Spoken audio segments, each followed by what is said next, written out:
السلام عليكم ورحمة الله وبركاته. نحمده ونصلي على رسوله الكريم، أما بعد، فأعوذ بالله من الشيطان الرجيم. بسم الله الرحمن الرحيم. رب اشرح لي صدري ويسر لي أمري واحلل عقدة من لساني يفقهوا قولي.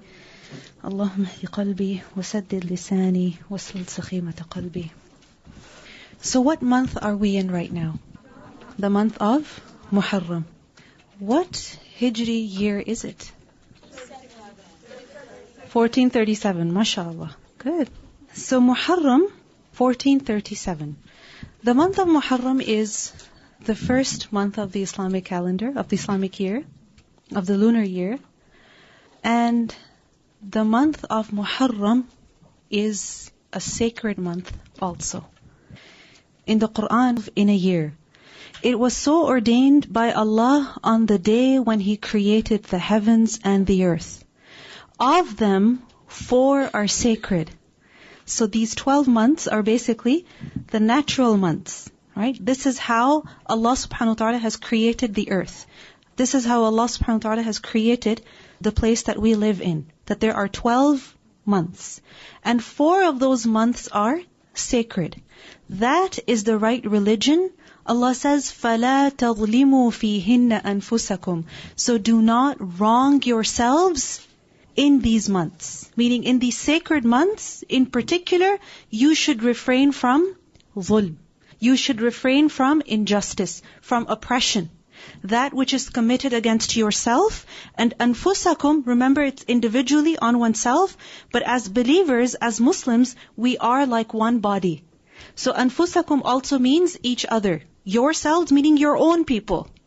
Those who are related to you in your religion, your own Muslim brothers and sisters. Neither oppress yourself, nor should you oppress others. This is why Qatada, he said that zulm, oppression in the sacred months is greater in sin and greater in burden than zulm in other times of the year. Why? Because Zulm, in and of itself, it is something that is serious in the sight of Allah subhanahu wa ta'ala. But since Allah has selected this time of the year to be sacred, this is why oppression, any form of injustice committed in these months will also be very, very serious. Because Allah subhanahu wa ta'ala can magnify from His commands whatsoever He wills. So Muharram, remember, it is one of the 4 months that are sacred. Which are the other 3 months that are sacred? Okay, Rajab, Dhul Qa'dah and Dhul Hijjah. Now if you think about it, Dhul Qa'dah, Dhul Hijjah, Muharram. Dhul Qa'dah and Dhul Hijjah, they are at the end of the year. Muharram is at the beginning of the year. And Rajab is the 7th month. So it's in the middle of the year. So it is as though we are reminded of the sacredness of those things, of those places, of those objects, of those matters which Allah subhanahu wa ta'ala has declared sacred. And we are reminded of their sanctity, and we are trained to show respect for these matters, for these things, for these places, for these times. We see this is done 3 times a year, at the beginning of the year, in the middle of the year, and at the end of the year. Why? Because as time goes by, it is very easy to begin to lose respect for those things that deserve respect. Doesn't it happen that when you develop a friendship with a particular individual, at the beginning you're very respectful and appropriate? Right? And then gradually, you become very frank with them, and then eventually you can even cross some lines of respect. Yourself, you have a lot of respect for your own time, you have a lot of respect for your own work, but then after some time what happens? Do you neglect yourself? Do you neglect your health? Do you neglect your work? Of course. Think about it. At the time when the course began, how particular you were about certain things. And now? Yeah, of course. Lesson is done, no problem. Test, yeah, I'm used to it now. Alright? As time goes by, our attitude towards many things becomes very casual. So when the months that are sacred are spread out through the year, then we are trained, we are made to practice adab and respect towards those things which deserve respect. Now, In particular, Allah subhanahu wa ta'ala says, فَلَا تَظْلِمُوا فِيهِنَّ أَنفُسَكُمْ. In the sacred months, do not commit dhulm on yourselves, on each other. Why? Because oppression, dhulm, is something that Allah subhanahu wa ta'ala has forbidden upon Himself, and He has also made it unlawful for His servants. Allah Himself does not commit any form of injustice, and He does not like it when His servants commit injustice. This is why He has prohibited us from committing dhulm. And dhulm, oppression, is something that will be darkness on the Day of Judgment. In hadith it's very obvious that الظُّلْمُ ظُلُمَاتٌ يَوْمَ الْقِيَامَةِ. Oppression, injustice, being unfair with each other, taking the rights of others, neglecting the rights of others, this will be darkness on the Day of Resurrection. And in particular, a believer is careful with regards to how he deals with or she deals with other believers. In a hadith, the Prophet ﷺ said, this is in Bukhari, that a Muslim is a brother of another Muslim, so he should neither oppress him nor hand him over to an oppressor. So a believer neither commits injustice himself, nor does he cooperate in any form of injustice. You understand? A believer refrains from even cooperating in oppression. And remember the hadith that we learned in Aqidah about the 3 types of dhulm, right? One type of dhulm is that which Allah subhanahu wa ta'ala will not leave, right?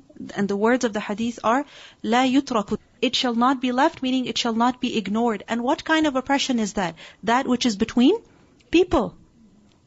And for that, qisas, retaliation, will be established on the Day of Judgment. And the Prophet ﷺ, this is a hadith in a silsilatu sahiha, that 2 types of people from my ummah shall never receive my intercession. One is imamun zalumun ghashumun, a leader who is extremely oppressive, and every person who in extreme ghulu, he exits the religion. Meaning he commits so much excess in the matters of religion that basically he's not upon religion anymore. So committing injustice against others, especially when a person has the ability to do so, has the power to do so, this is something that will be a source of disgrace and abandonment for a person on the Day of Judgment. And Allah subhanahu wa ta'ala, He encourages us to refrain from dhulm. The Prophet ﷺ, he encouraged us to refrain from dhulm also. So much so that we have been told, we have been advised to not be victims to other people's oppression. The Prophet ﷺ said, "Man qutila duna mazlamatihi fahuwa shahidun." Whoever is killed while resisting oppression is a martyr. Meaning, if others are oppressing you, if others are doing dhulm on you, then you must not take it. You must resist it. And even if you are killed in that, then you are a martyr. So this teaches us that, the month of Muharram is a reminder that our lives are sacred, our time is sacred, our deen is sacred, believers are sacred, certain places are sacred, certain times are sacred, and we must show respect to them. And when we do not show respect to them, that is a form of dhulm. Because what is the definition of dhulm, by the way? Reduction, naqs, exactly, naqs. To not give to the other what he is deserving of, right? To cause them loss. This is basically what dhulm is. That the other individual or person, even yourself, you're deserving of certain rights. Neglecting those rights would be doing dhulm, committing injustice. Whatever form, whatever shade, whatever color it may come in. So the month of Muharram is a reminder that we have to show even more respect to matters, to things, to places that deserve respect. Now, in particular, what I would like to focus on, because this is a very broad topic, what I would like to focus on over here is, what respect is it that we have to show to each other? Meaning, hurmatul muslimi ala al-muslim. The sacredness, the sanctity of a Muslim upon another Muslim. And of course, while we are discussing the rights of another believer or the sacredness, the sanctity of another believer, the same goes for us also. We must also show respect to ourselves. Because life is short. Remember that the life, the property, and honor of a believer are all sacred. The Prophet ﷺ said, this is a hadith in Muslim, كُلُّ الْمُسْلِمِ عَلَى الْمُسْلِمِ حَرَامٌ. all of a Muslim, the whole of a Muslim, every part of a Muslim is sacred upon the other Muslim. Damuhu wa maluhu wa irduhu. His blood, meaning his life, his property, and his honor. Meaning we do not have the right to shed the blood of another Muslim. We do not have the right to take their property. We do not have the right to cause any harm to their honor either. Before the month of Muharram was which month? The month of Dhul Hijjah. And Dhul Hijjah is the time of Hajj. Right? And when we think about Hajj, we think about the Kaaba. We think about the sacred places, the sacred times, right? Tawaf, all of that. And in a hadith in Bukhari, we learned that at Hajjatul Wada', the Prophet ﷺ, he asked the people that what day is this? And they said, Allahu wa Rasuluhu a'lam. And the Prophet ﷺ said, Yawmun haramun, it's a sacred day. And what day was it? The 10th of Dhul Hijjah. Then the Prophet ﷺ asked, which city is this? And they said, Allahu wa Rasuluhu a'lam. And the Prophet ﷺ said, Baladun haram. It's a sacred city. The city of Mecca. The Prophet ﷺ asked, which month is this? Allahu wa Rasuluhu a'lam. And he said, Shahrun haram. It's a sacred month. A sacred day, sacred city, and sacred month. And the Prophet ﷺ continued. He said, Allah has made your blood, your properties, and your honor sacred to one another, like the sanctity of this day of yours, in this month of yours, in this town of yours. So just think about how much respect we have for Makkah, that even if a crane falls, we are so disturbed. We are angry that how come something was not done from before to prevent such an accident from happening. Isn't it? I mean, generally, even if Muslims are okay, they do show some kind of anger. Right? But imagine, a Muslim's life, property, honor is far more sacred. You understand? When we think about the time of Hajj, when we think about the days of Hajj, there's so much importance attached to that. So much we respect it. You know, somebody says Hajj and we're like, ah. You know, somebody comes back from Hajj and we want a handshake. We have so much respect for somebody who went to Hajj 10 years ago. And at the same time, there's another person who has Iman, but we have no respect for them. We'll insult them on their face. We'll backbite them. We don't have respect for their property. So this is something that we need to think about. So this hadith really puts it all in perspective. In another hadith we learn, the Prophet ﷺ, he looked towards the Kaaba and he said, O Kaaba, how great you are and how great is your sanctity. But the sanctity of the believer is greater before Allah than your sanctity. His blood and his wealth, and to think anything but good about him.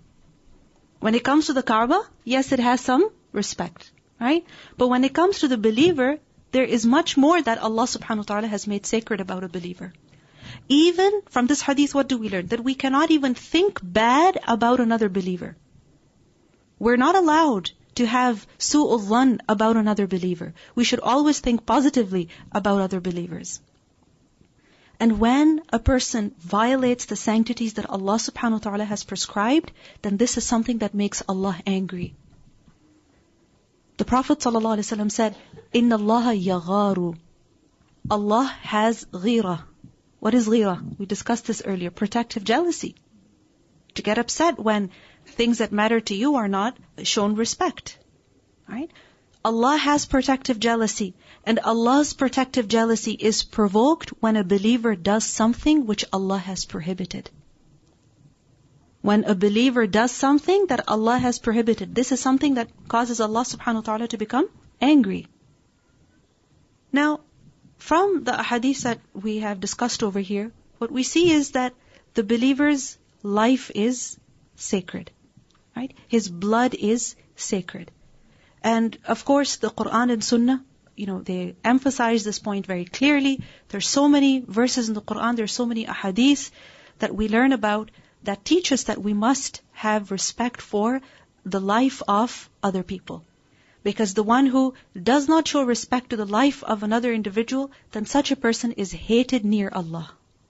Right? Such a person is hated near Allah. In fact, every gate of paradise is open for the one who respects the life of another believer. In a hadith in Musnad Ahmad, we learn, whoever meets Allah while he does not associate any partners with him and has not stained his hands with the blood of another shall be allowed to enter Jannah from whichever gate that he passes. So this is a very noble deed, defending the life of others. And over here, we must also think about protecting our own life, preserving our own health, because letting your body fall apart and not doing anything to preserve your body, this is injustice upon yourself. Right? Because you have the ability to protect your body. Right? And if we don't protect our body, if we let it fall apart, if we let it become weak and weak, deteriorate, and we're not giving it its haqq, this is dhulm upon ourselves. So at the beginning of the year, let us all analyze the state of our physical health. And let us not ignore it anymore. Yes, I said that. Let us not ignore our physical health. Look at your physical condition. What is its state? Is your body aching somewhere? Are you getting enough fresh air? Are you getting enough exercise? Are you getting enough sleep? Are you eating healthy? Are you fasting?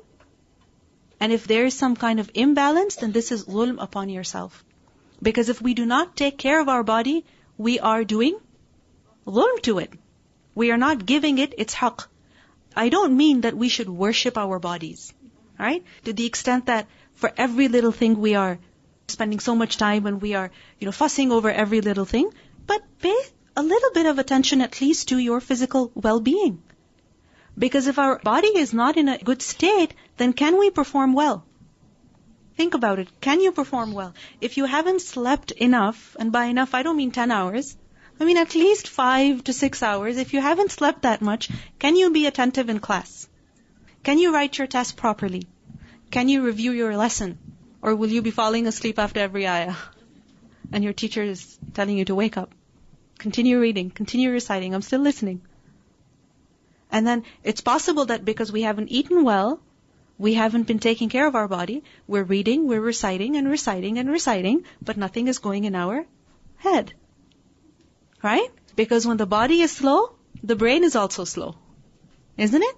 And for you, because all of us over here are gathering over here for the purpose of learning, for the brain to be active and healthy, it's necessary for the body to be active and healthy also. Somebody once told me that exercise brings more benefit to your brain than it brings benefit to your body. Physical exercise. It is. Sometimes we think, I think I'm in good shape. I'm not overweight. My clothes still fit me. And even if they don't fit me, alhamdulillah, I go to Al-Huda, so I have to wear an abaya with a hijab, so everything's covered anyway. No, seriously, we think like this. Right? But, physical health is necessary not just for good looks. Physical health is necessary for a healthy brain, a healthy mind. Alright? Because if we haven't been out at all, and we haven't had any fresh air, then that means the body is lacking in oxygen. Right? And if the body is lacking in oxygen, you think it's not going to affect the brain? Of course it will. And the Prophet ﷺ, he said, whoever is killed while defending his property is a martyr. And whoever is killed while defending his family is a martyr. And whoever is killed while defending his religion is a martyr. And whoever is killed while defending his life is a martyr. What does this show to us? Is it necessary for us to defend our lives, to protect our lives? Is it necessary? Yes, it is. Think about it. Haram food. It's understood it's haram. Right?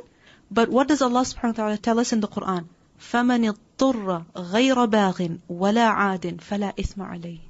Right? That whoever is forced to consume that which is unlawful just to protect his life, then there is no sin on him. Imagine, for the protection of our life, we are allowed to consume haram food. Of the objectives of the Sharia is preservation of life. Alright? So it's necessary that at this point, at the beginning of the year, we think about how we can improve our physical condition, our physical health, because this is necessary. Alright? The second thing is the sanctity of property. Our own property as well as the property of others. The wealth that Allah subhanahu wa ta'ala has given to us and the wealth that Allah subhanahu wa ta'ala has given to other people. The Prophet sallallahu alaihi wasallam said, it is not permissible for a person to take the property of his brother without right. It is not allowed that we take something that belongs to another person without right. Even if it's something small, unless the other person has allowed us. You understand? Because sometimes we might think, oh, it's only slippers. What's the big deal? It's only a juz. It's only a pen. Sometimes it could be just a pen. Right? We think it's only a pen, I can take it. And we're enjoying writing with that pen, and the person to whom that pen belongs to is looking for it, wondering where it went, and they're finding it difficult to take notes with another pen that they've found now. Has it ever happened to you? I don't know about you, but when I'm writing by hand, I have to use a specific kind of a pen. Otherwise, my hand just doesn't flow. You know what I mean? It just doesn't flow. So if the pen that I'm used to is not there, I find it very difficult to write. So we might underestimate the value of something just because we think it came from the dollar store.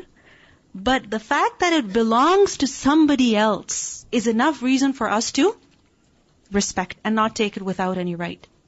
And protecting the wealth, the property of other people, this is a sign of Iman. The Prophet ﷺ said, a Muslim is one from whose tongue and hand other Muslims are safe. And a believer, there's a difference over here. Al-Muslimu, who's the Muslim? From one whose tongue and hands other Muslims are safe. And a believer is one in whom people place their trust in regard to their life and wealth. Meaning a believer is reliable. A believer is who? Reliable. You can trust him with your property. You can trust him even with your life. You know that he's not going to harm you or harm your wealth. The Prophet ﷺ, he even forbade us from taking the property of another in jest, meaning just while joking. Even that is not allowed. In a hadith in Abu Dawud, we learned the Prophet ﷺ said, none of you should take the property of his brother in amusement. In amusement. La'iban. While just playing. That just playfully take it. And then, for example, very casually, we say to somebody, oh, I'm taking this pen, okay? And then you have a grin on your face and the other person's like, but it's my pen. I'm taking it. Finders, keepers, things like that. This is not allowed either. The Prophet ﷺ, he advised us that from so many ahadith we learned that if a person takes the wealth, the property of another without right, then this is something that has consequences even in this life. First of all, in that property there will be no blessing, no barakah. In a hadith we learned, this is in Musnad Ahmad, the Prophet ﷺ said, whoever takes the property of his brother by a false oath, meaning he swears a false oath so that he can take the property of another person, then may Allah not bless him in it. May Allah not bless him in it. This is the Prophet ﷺ's dua against the person who takes the property of another unlawfully. In another hadith we learn, the Prophet ﷺ said, he who eats, this is a hadith in Musnad Ahmad also, he who eats a morsel of food belonging to a Muslim unlawfully, even one bite of food, unlawfully, then Allah shall feed him its equivalent from hell. He who wears the cloth of a Muslim unlawfully, then Allah shall clothe him with its equivalent from hell. This is a very serious matter. Because as time goes by, we begin to lose respect for even the things that belong to others, the food that belongs to others. People's private things, their private matters, we don't show respect to that. But this is something that will take a person to punishment in the hereafter. The Prophet ﷺ said, the lost property of a Muslim is a piece of the fire, so do not approach it. Do not approach it. Meaning, don't take it like that. If you find a lost item, then what should you do? Deposit it in the lost and found.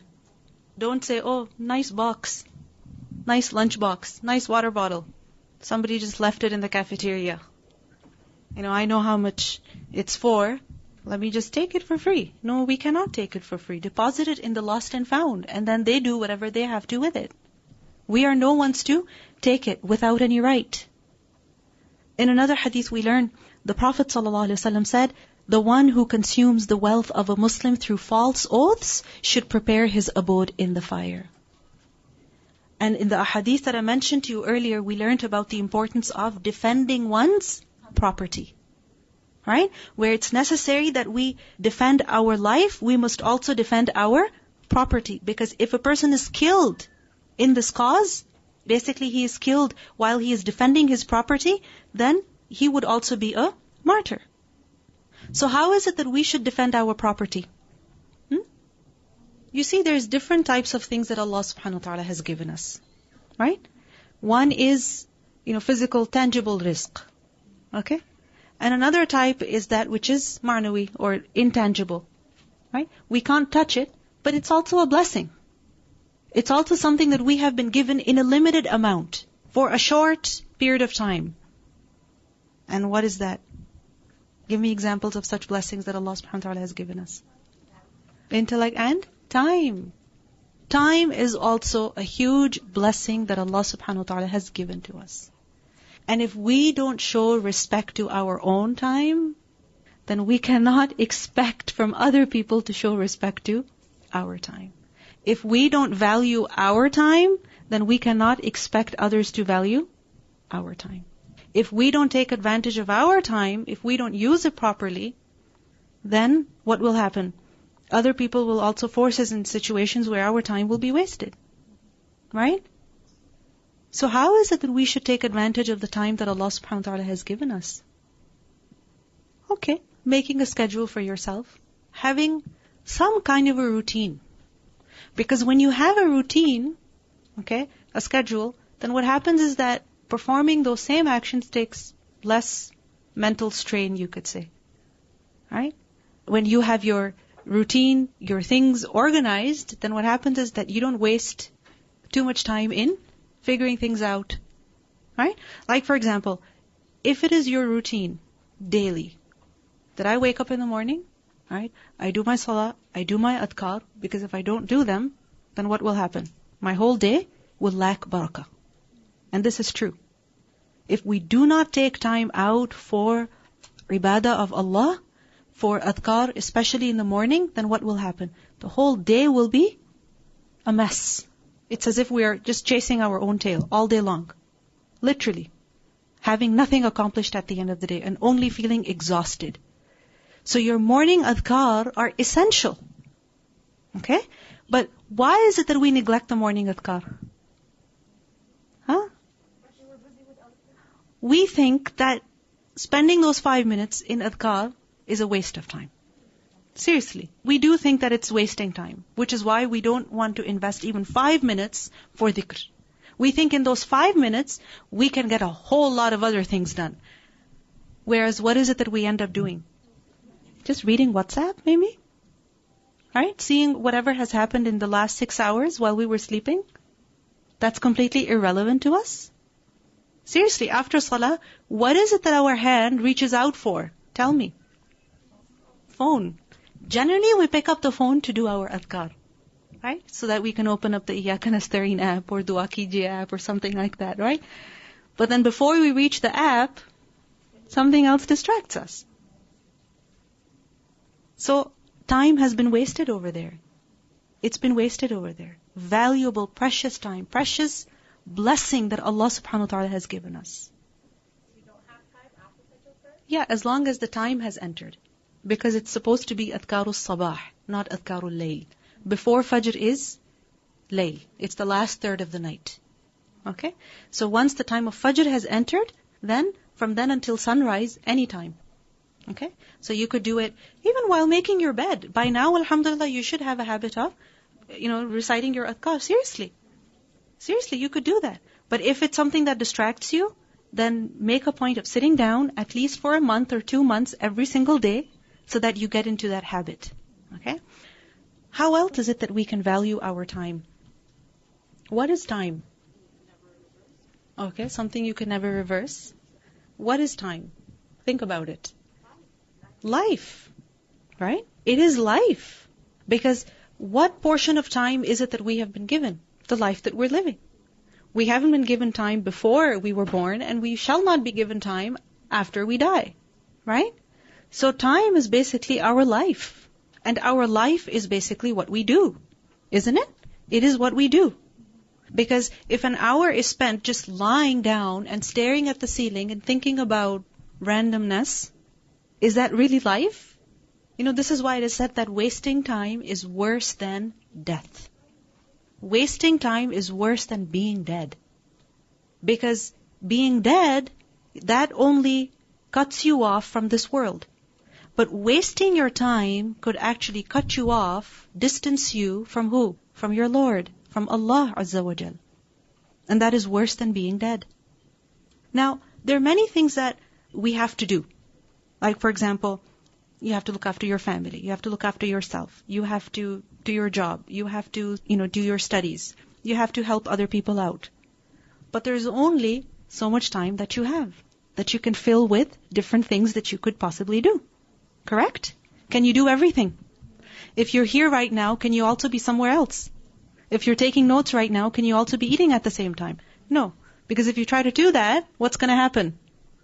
Either you're going to forget to bite. You could bite your tongue, right? Or your coffee might spill. Or your notes will get all oily and greasy. Isn't it? We think we can multitask. We actually deceive ourselves, thinking that we can do multiple things at the same time. There are many things that you could possibly do at the same time, but things that require brain power, we cannot do at the same time. So then what do we do and what do we leave? Prioritize. How do you prioritize? How? Always analyze the things that you have to do. Okay? Think about it. It is time for Maghrib. Okay? You want to perform your Maghrib Salah.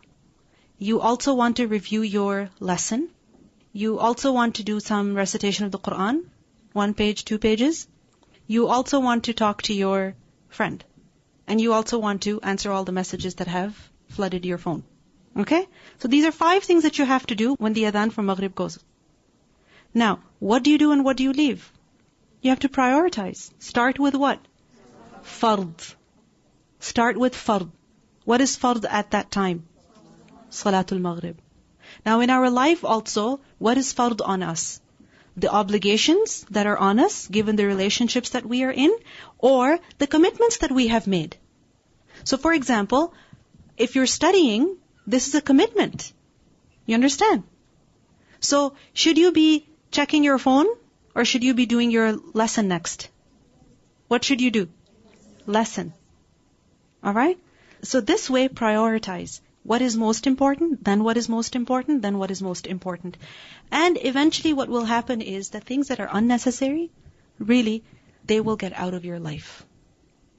So there will be times when you will see that there were about 200 messages on WhatsApp, and you didn't get a chance to go through all of them. And now it's too late. And then you tell yourself, it doesn't matter. And really, does it matter? Does it matter? It doesn't. So that was something that was unnecessary, extra in your life, and automatically when you focused on what was important, automatically the time wasters, they got out of your way. So we have this, struggle all the time, that how do I manage? How do I manage? How do you manage? Start with what is most essential. And of course, ask Allah subhanahu wa ta'ala for barakah in your time. Right? And the third thing that we learn about is the sanctity of honor, right? Of one's own honor, of the honor of other people. And for that, of course, these are just reminders for myself and yourself, refraining from backbiting, gossiping, doing anything, saying anything that would cause hatred between people, that would cause problems amongst people. Also severing blood ties. This is something that's not acceptable. Lying, jealousy, bad supposition, spying on others, harboring grudges, right? Because that's something that destroys one's religion. Frightening other people. This is all something that contradicts respecting honor of others, right? And we have been encouraged to defend our honor. That we must not let other people just walk over us and humiliate us. No, we must stand up for the defense of our honor. Now, these were just reminders concerning the month of Muharram, and inshallah, this is something that we need to remind ourselves of for the whole year, right? Respecting our life, our property, and our honor, as well as of other people, right? And of course, in the month of Muharram, remember the Prophet ﷺ, he said the best of fasting after Ramadan is fasting in Allah's month, Al-Muharram. The best fasting. So if we have any fasts to make up, this is the best time of the year.